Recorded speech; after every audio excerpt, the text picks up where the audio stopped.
Welcome back. Let's now look in retrospect to COP29 that ended in Azerbaijan in Baku. They are heading to Belém in Brazil very soon, but there's been some conversation. And from the document I saw and the conversations we've had, the developing countries are not as quite excited as they should be. Some people are saying, is this what it is all about, or is the hypocrisy of the global north? Well, the person that was there with them is right here with us, Ayala Kasim, our environment correspondent.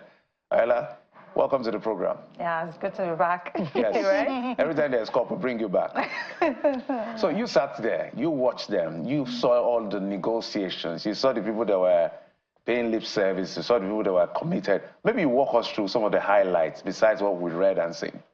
Right, so the thing is, we need $1.3 trillion to combat the impact of climate change globally. It is science-led. It's not just like some Nigerians sat down or some Brazilians or Indians sat down. No, it is a UN-led scientific projection. Like, this is how much it's going to cost to build adaptation, mitigation, and fossil fuel, the transition from dirty fuel that you're using now to clean energy transition. So it's going to cost us $1.3 trillion. So they sat down and said, okay, so how are we going to get this money? Of course, there are countries that, like, we didn't do anything much, especially those in the African. Of course, it's becoming like usual thing. Okay, we know that we didn't do much. But then, if you're asking us to do right by you, like, we should not use dirty fuel. Nigeria, for instance, we're a fossil fuel producing economy. If you're telling us not to use it, then we need money to transition away. Like, now, look at the subsidy removal. Look at the implication of that. High cost of living and all that. So if you are telling us not to use what we have to develop our economy, then you need to help us to use what you want us to use, which is the renewable energy. So that is what the conversation is all about. And there are some countries that are already feeling them. Just imagine what we saw in Borno State. There are some people, the small island states, that the Fiji, Tuvalu, and all those countries that their population is not up to one local government in Lagos State. So they are suffering the impact. They're saying that they will be underwater. And they even walked out of the negotiation at some point because they felt that you're not giving us what we want. There was one report when we were flying about, they said $1.3 trillion. And they were, by Thursday, last week, Thursday, they were saying about $200 billion. And in the press conference with African group of negotiators, because you have to be in groups, African group of, then the small alliance of small island states, and then least developed countries, all those groups. So they had this press conference, and somebody said, oh, there's this talk about $200 billion. And somebody said, is it a joke? That was it. Everybody laughed and all, but at the end of the day, it was 300 we were able to come with. And some of the issues... This 300, is it yearly? The 300 per year. Per year, annually. By 2035. Okay. So you're going to get that. But then, if you're looking at 1.3 trillion yearly, and you got 300 billion yearly, do you understand that? But then that is the floor. That at least the promise that they're going to give 300 billion. But then that is like in public fund. But then you have to. The ceiling is still, they still left it there. I think paragraph 8 of it this still including 1.3 trillion, but then it has to be private finance and all that. Everything comes together till 1.3. But then who is enforcing it? Yeah. In Copenhagen, Copenhagen 2009. They said, President Obama walked in when it was deadlocked. He walked in and was like, we're going to give you $100 billion per year. Not until towards the end of it did they started doing, okay, we're going to give you, they started doing something.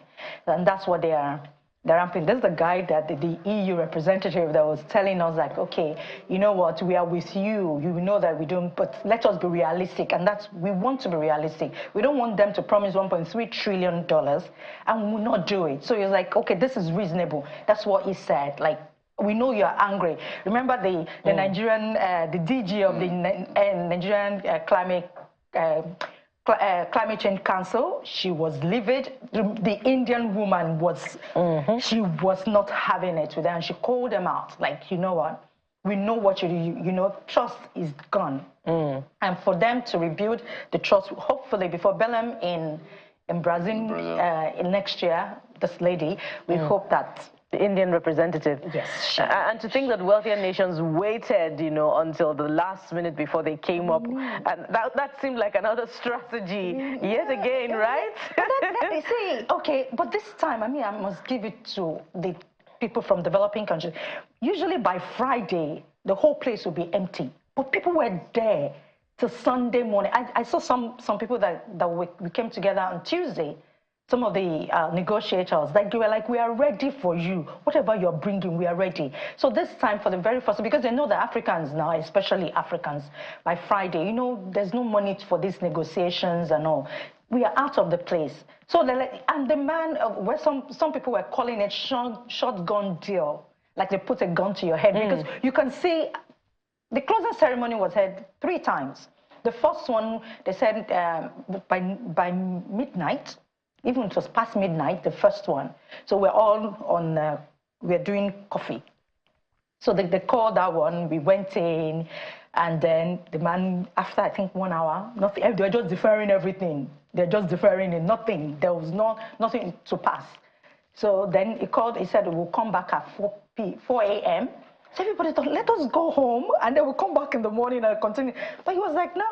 Like and then they came back around that 4 a.m. and he called, we did 20 minutes, and then he told us, go again. And everybody like, what just happened? He said, no, 30 minutes break. So we started seeing the negotiators in the room, and they're like, no, we have to do something, we have to do something, we have to do something. And then when they came back, they started clapping and saying that we got a deal. And then I'm sure Kayode has questions for you. We have plenty, it's just that we don't have some. So Kayode, it's up to you now. Goodness me. I know COP is always quite controversial. I mean, it starts from even the venue itself. There's always the debate about the venue, whether this country is indeed green or is trying to greenwash itself. So I think it's one of the most controversial meetings you find of world leaders. But I want to get a peek into the future. Is there even assurance that this $300 billion that was agreed upon would come through? Because some have said it's not really mandatory, particularly for economies like China. So this $300 billion on the one hand, is there assurance that it will come through? And what is it going to really do materially for us? So that's it. It's not legally binding. So that's it. They just promised that we're going to do this. And it's up to them, just like they promised $100 billion yearly. So it's up to them to do what they said they're going to do. So this is a multilateral process. So it is built on trust.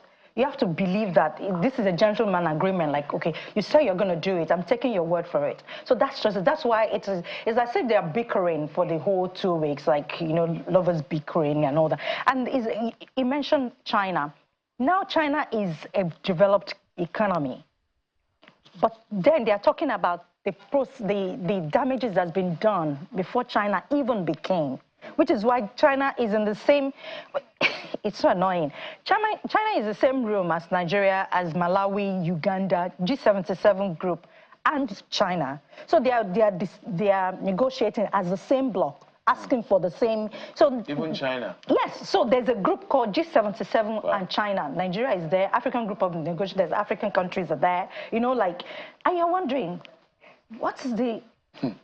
China is one of the major emitters of greenhouse gases. That's why I'm surprised. So but then why we are doing it is because there's this Paris Agreement that they're saying that this thing is embedded in the Paris Agreement that was done in 2015. 2015, yes. Yes, so that was it. So China, that is the categorization.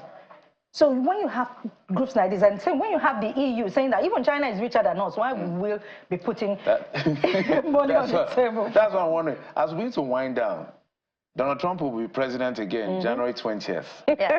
You know where I'm going, right? Yeah, right. So just answer the question.